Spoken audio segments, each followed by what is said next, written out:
John McClintock, all the way from the US of A, starting on pole position for this one, ahead of Michael Kostelnik. Sean McMorrow and Darren Oscroft start on the second row of the grid, ahead of Ryan Sedgwick and Ollie Ricks, who we saw out earlier today, getting in a great scrap for second place. Miles Hipkin and Will Pell on row 4, Russell Summerfield and Daniel Cook complete the top 10. Then it's Paddy McKegney and Stephen Williams. Richard Spanner's ready after his victory in heat number 2. Got to do it all again, this time from 13th place. Karen Land, Brad Scorling, David Story, Owen Morgan and Matthew Cox complete the order. It's one thing to start from pole and lead away. Can Spanner's ready come through the field this time? He's got a number of cars ahead of him that's going to make it a challenge. Some good drivers ahead of him. A number of very quick carts, it must be said as well. So it's going to be all eyes on Spanners, I think, during this race to see how he comes through the field. The grid is set. The marshal makes his way to the head of the field to indicate the drivers towards the starting lights. All eyes on those 2 red lights. The lighting panel, it goes red, it goes green, and we are underway.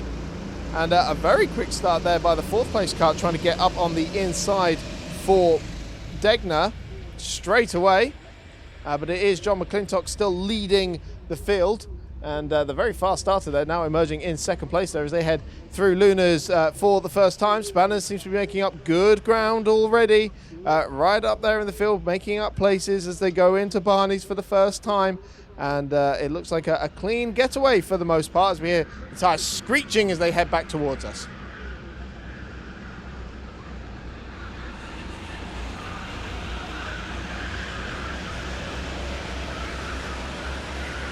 Around the bank for the first time, and still plenty of side-by-side action. One almost into the barrier down at the bank. That must have been a very scary moment there as they kicked up the dust.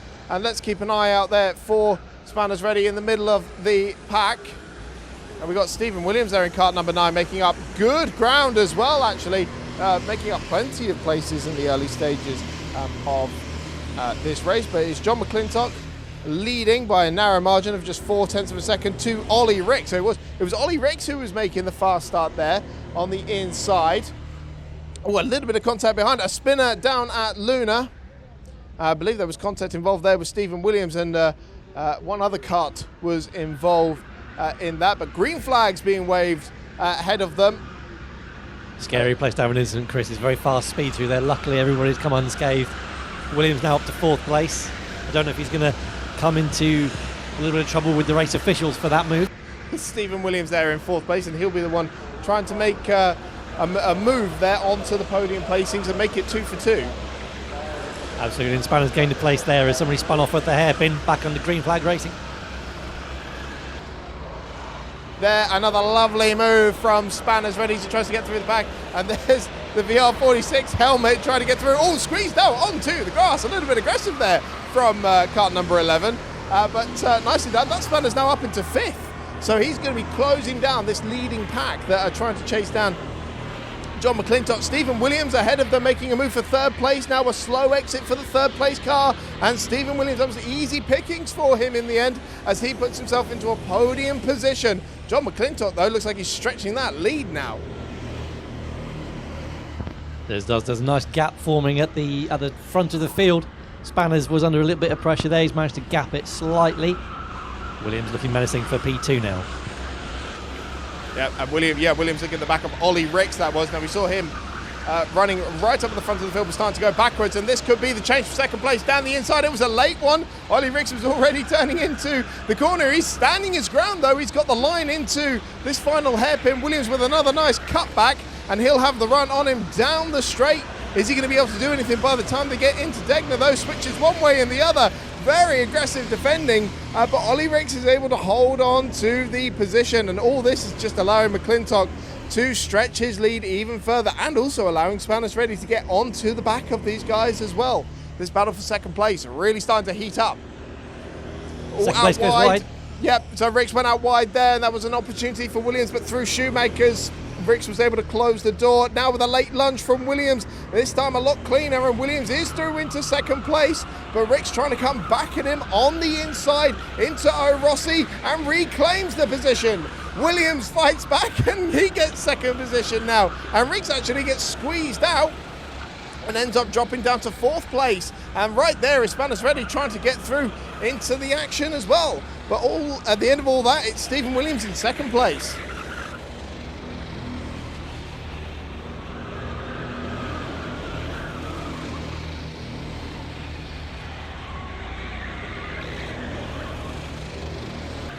So McClintock stretching that advantage. Williams also pulling away in second place there as well. 2.6 seconds is the lead, and a few tenths over Daniel Cook as well. In cart number 19, currently sitting in third place with Ollie Ricks. Now with Spanners Ready for close company.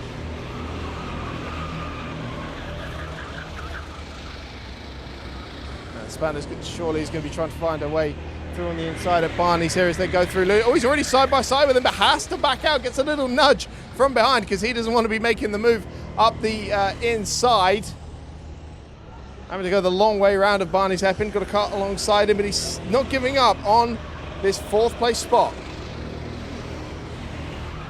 Oh, a late lunge from the cart behind though, trying to get down the inside, but to no avail. Spanners is wise to the move and has his sights firmly set on fourth place. Is it going to happen this time round? He goes to the inside. Yeah, late move. Oh, a little bit of a nudge there. Cart number 1, Spanners Ready, but he gets it done. And that is almost identical to how he did it earlier on. Now, can he set his eyes on third place? Looks like that might have been a contact warning going out for Spanners there, but I think he might have just about gotten away with it. Oh, now, was that Paddy? No, it was the back marker. Paddy McKegney, for a second, I thought was going very slowly into a yellow flag zone. We have one of the barriers down at that final hairpin. We could hear a big tyre screech, but no damage done. Now, look at this. For the battle for the podium, is that Spanners going all the way around the outside. Fantastic stuff. And the third place is going to try and hold his ground. They got the back markers to deal with as well. Down the inside, Spanners has got to leave him some space there. That was great racing as it went either side of the back marker. And Spanners actually is going to lose out here. He does. He drops down to 5th place. Terrific racing, and Ricks takes the position back. Spanners gesticulating wildly as he goes to the inside down the start-finish straight. He's still going at it. Yeah, he knows that if they keep squabbling, they're going to lose out on a spot on the podium here, and he's saying, let's go get him. And he is going and getting him. He's getting that position back.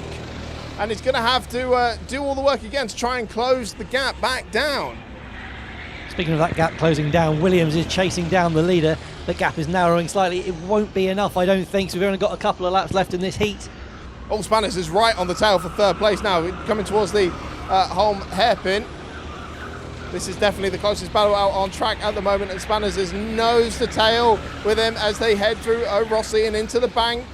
Sure, is it going to be another classic Spanners dive into this hairpin? Yes, it is indeed. Down the inside he goes, and Spanners gets into the podium placings. So a victory it was in his first heat, and it looks like he's set for third place here in his second heat of the day.